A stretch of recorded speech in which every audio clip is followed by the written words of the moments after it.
অংশগ্রহণ করা, ভোটিং সিস্টেমে অংশগ্রহণ করা ইলেকট্রাল পলিটিক্সে অবশ্যই দরকার বলে আমরা অনেক আগে থেকেই রাজনীতির ময়দানে এসেছি। আস্তে আস্তে আমার পরিবারে অন্যান্য আরও যারা পিছিয়ে যারা আছেন তারা আসছেন, এটা আমি স্বাগত জানাচ্ছি।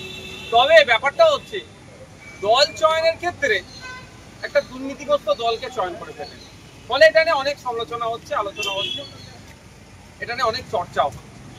এতটুকু বলবো যে যে দলটাতে উনি নাম লিখালেন সেটা একটা দুর্নীতিগ্রস্ত দল, যেই দলের অপদার্থতার জন্য, যেই দলের ব্যর্থতার জন্য, নোংরামির জন্য, চুরির জন্য যে 26,000 চাকরি বাতিল হয়েছে, তার মধ্যে অনেক যোগ্য আছে, আজকে যোগ্যগুলো রাস্তায় বলছে। যেই দলের জন্যই আনিসকে খুন হতে হলো, যেই দলের সর্বোচ্চ নেত্রী বলেন যে ওয়াকাফ নিয়ে আন্দোলন করতে গেলে দিল্লিতে গিয়ে আন্দোলন করতে হবে, সেরকম একটি দলের নাম লিখানোর জন্য উনি একটু সমালোচিত হচ্ছে।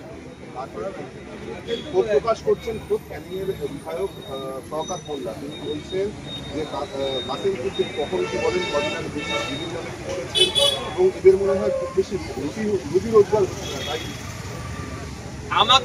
আমার থেকে গুটি কয়েক তৃণমূলের কিছু বিধায়ক নেতারা আছে, সৌজন্যতার সম্পর্ক আমরা রাখি, আপনারা জানেন ভালো করে। সেই ক্ষেত্রে মাঝে মধ্যে ফোনে হাই হ্যালো হয়।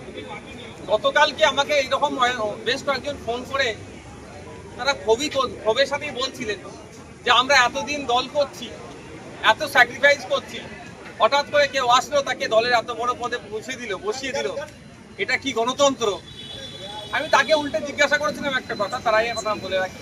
শওকত মোল্লা সাহেবও ক্ষোভ প্রকাশ করছে যে শওকত মোল্লা সাহেব বড় পদ পাওয়ার জন্য ক্যানিংয়ের নিরীহ মানুষের উপর অত্যাচার, শুধু নয় ভাঙড়ের মানুষের উপর অত্যাচার, মিথ্যা কেস এবং আমাকে ক্রমাগত ভাষাগত আক্রমণ করে যাচ্ছে, সেও পদ পেল না।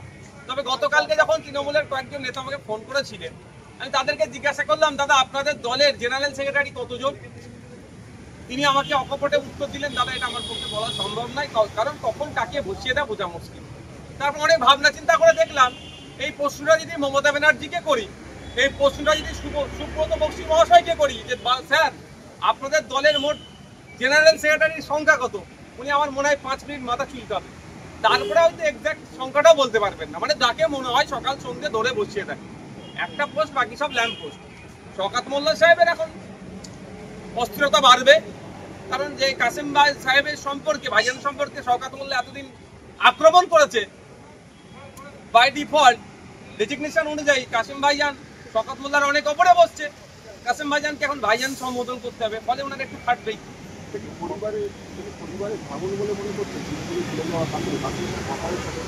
মোটেও ওটা ভাঙন না, পরিবারের মধ্যে আমাদের যে পারিবারিক সম্পর্ক সেটা যথেষ্ট ভালো আছে, কিন্তু রাজনৈতিকভাবে যে যাকে ইচ্ছা পছন্দ করছে, যে দলকে ইচ্ছা পছন্দ করছে সে সেখানে যেতেই পারে। তবে কাসেম ভাইজান তৃণমূলে যাওয়াটা, একটা দুর্নীতিগ্রস্ত দলে যাওয়াটা পশ্চিমবাংলার মানুষ এটা ভালোভাবে মেনে নিতে পারছে না। এখন বাধাজির কোনো কথা বলছিলেন, আপনি মুখ্যমন্ত্রী আসবেন, জিজ্ঞেস করবেন মমতা বন্দ্যোপাধ্যায়কে যে আপনাদের দলের পছন্দ জেনারেল। দেখুন ওটা তো একটা রাজনৈতিক কোশ্চেন, আর এখানে মুখ্যমন্ত্রী হিসাবে আসছেন, তিনি দলের প্রধান হিসাবে আসলে তাকে এই কথাটা আমি নিশ্চিতভাবে সুযোগ পেলে জিজ্ঞাসা করতাম। তবে এখানে সুযোগ পেলেও আমি সে কথা জিজ্ঞাসা করবো না, কারণ এটা একজন মুখ্যমন্ত্রী হিসাবে আজকে বিধানসভায় আসছে। কোনো সময় যদি নবান্নে যাওয়ার সুযোগ হয়ে যায়, যদি হয়, তাহলে ওখানে গিয়ে যদি সময় পাই তাহলে জিজ্ঞাসা করবো।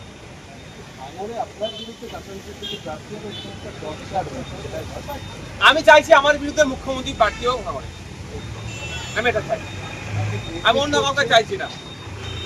আমি চাইছি আমার বিরুদ্ধে মুখ্যমন্ত্রী প্রার্থী হোক।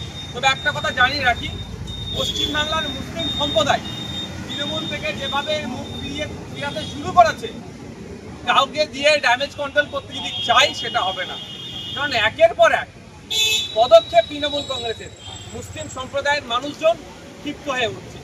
মুসলিম তোষণের নামে মুসলমানদের শোষণ করা হচ্ছে পশ্চিমবাংলায় বিজেপির সহযোগিতা নিয়ে, শুভেন্দু অধিকারীর সহযোগিতা নিয়ে মমতা ব্যানার্জির সরকার মুসলমানদের উপরে আক্রমণ চালিয়ে যাচ্ছে। কখনো ওয়াকফ সংশোধনী আইনের বিরুদ্ধে প্রতিবাদ করতে গেলে মিথ্যা মামলা দিয়ে জেল খাটানো হচ্ছে, তো কখনো দিল্লি যাওয়ার নিধান দিচ্ছে। ফলে পশ্চিমবাংলার মুসলমানরা তৃণমূল কংগ্রেসের কাছ থেকে মুখ ফিরিয়ে নিচ্ছে। কাউকে নিয়ে এসে যদি মনে করে এই ভাঙাবাদ জোড়া লাগাবার চেষ্টা হচ্ছে, সেটা বিদ্যা হবে।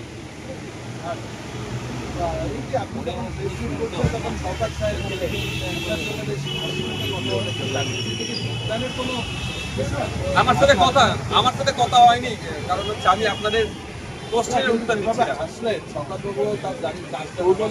সৌজন্য বিনিময় দেখুন, ব্যাপারটা হচ্ছে আপনাদের দিকে হয়তো হাসতে পারেন। এখন শওকত সাহেবও নিজে ভাবছেন যে এতদিন নওশাদ সিদ্দিকী সাহেবের পেছন মানে তাকে ডিস্টার্ব করে তার কর্মীদের নামে মিথ্যা মামলা দিয়ে, তার নামে মিথ্যা মামলা দিয়ে, শুধু তাই নয়, ভাঙড় ডিভিশনের একাধিক থানার অফিসারদেরকে তৃণমূল কংগ্রেসের রাজনৈতিক মঞ্চে বসিয়ে দিতে পেরেছিল যে শওকত সাহেব, সেই শওকত সাহেব এখন ভাবছে তাকে আবার শাসন করবে কাসেম সিদ্দিকী ভাইজান।